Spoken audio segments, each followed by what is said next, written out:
গতকাল সকাল থেকে আজকে সকাল পর্যন্ত সবচেয়ে বেশি বৃষ্টিপাত রেকর্ড করা হয়েছে সন্দ্বীপে 187 মিলিমিটার, যা অতি ভারী বৃষ্টিপাত।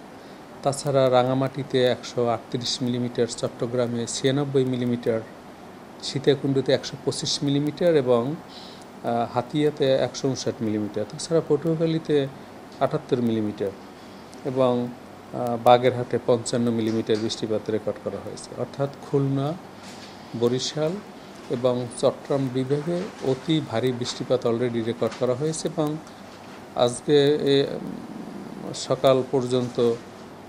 সকাল থেকে 9টা পর্যন্ত কুতুবদিয়ায় 3 ঘন্টায় 90 মিলিমিটার বৃষ্টিপাত রেকর্ড করা হয়েছে এবং আজকের সকাল 6টা থেকে 9টা পর্যন্ত রাঙামাটিতে 52 মিলিমিটার বৃষ্টিপাত রেকর্ড করা হয়েছে, যা অতি ভারী বৃষ্টিপাত।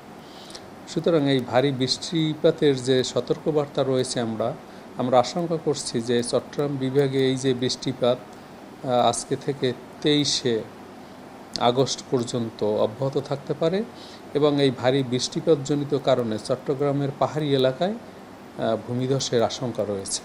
অর্ধেক পাউডারে দ্বিগুণ উজ্জ্বলতা, নতুন রিন অ্যাডভান্সড অর্ধেক পাউডারে দ্বিগুণ উজ্জ্বলতা। এবং আপনারা আরও জানেন যে উত্তর পশ্চিম বঙ্গোপসাগর এবং তার পার্শ্ববর্তী গাঙ্গেয় পশ্চিমবঙ্গ বরাবর একটি লঘুচাপ রয়েছে। ফলে উত্তর পশ্চিম বঙ্গোপসাগর, উপকূলীয় এলাকা, এইসব এলাকায় অস্থায়ীভাবে দমকা বাতাস এবং ঝোড়ো হাওয়া সহ বৃষ্টি অথবা বজ্রসহ বৃষ্টি হতে পারে। সেই কারণে সকল সমুদ্র বন্দরসমূহকে 3 নম্বর স্থানীয় সতর্কতার সংকেত দেখিয়ে যেতে বলা হয়েছে। পাশাপাশি সকল মাছ ধরা নৌকা ট্রলারসমূহকে পরবর্তী নির্দেশ না দেওয়া পর্যন্ত উপকূলের কাছাকাছি থেকে সাবধানে চলাচল করতে বলা হয়েছে। এবং এই যে বৃষ্টিপাতের যে ধরন এবং যে বৈশিষ্ট্য, তার মূল কারণ হলো যে উত্তর পশ্চিম বঙ্গোপসাগরের লঘুচাপের অবস্থান, মৌসুমী বায়ুর সক্রিয়তা এবং মনসুন এক্সিস, বিশেষ করে উত্তরপ্রদেশ, মধ্যপ্রদেশ, বিহার, তারপর লঘুচাপের কেন্দ্র হয়ে দেশের মধ্যভাগ হয়ে আসাম পর্যন্ত বিস্তৃত রয়েছে। এই ধরনের কন্ডিশন যখন তৈরি হয় তখন বাংলাদেশে বঙ্গোপসাগর থেকে জলীয়বাষ্প সমৃদ্ধ বাতাসের ক্রমাগতভাবে বাংলাদেশের দিকে আগমন ঘটে এবং তার ঊর্ধ্বগমন ঘটে এবং বিশেষ করে দেশের উত্তর পূর্ব অঞ্চলে সারি সারি মেঘমালা তৈরি হয়। ফলে এই মেঘমালা যে বরাবর ধাবিত হয়, অর্থাৎ চট্টগ্রাম বিভাগ হয়ে দেশের বরিশাল বিভাগ, খুলনা বিভাগ, সিলেট হয়ে ক্রমাগতভাবে দেশের মধ্যভাগ হয়ে রাজশাহী, রংপুর পর্যন্ত ধাবিত হয় এই মেঘমালা এবং ক্রমাগতভাবে বৃষ্টিপাত ঘটাতে থাকে।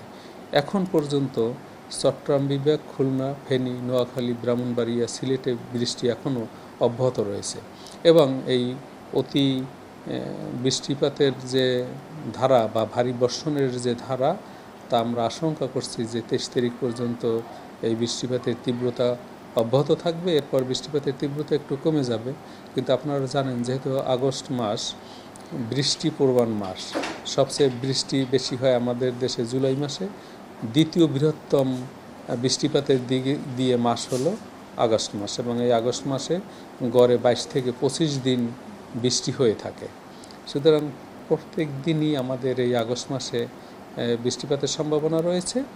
তবে আজকে থেকে 23 তারিখ পর্যন্ত বৃষ্টিপাতের তীব্রতা বেশি থাকবে এবং এই অতি বৃষ্টিপাতের কারণে যে তাপমাত্রা, একটু বৃষ্টিপাত থেমে গেলেই যে গরমের অনুভূতি, ব্যবসা গরম, এবং আমরা ঘাম নির্গমনের মাধ্যমে যে শরীরকে ঠান্ডা করি, তা ব্যাহত হচ্ছে, কারণ বাতাস জলীয়বাষ্প দ্বারা সমৃদ্ধ। এবং বর্ষাকালের বৃষ্টিটা কিছুটা একে বলা হয় উষ্ণ বৃষ্টিপাত। সুতরাং এই বৃষ্টিপাত থেমে গেলে গরমের অনুভূতি আবার বৃদ্ধি পায়।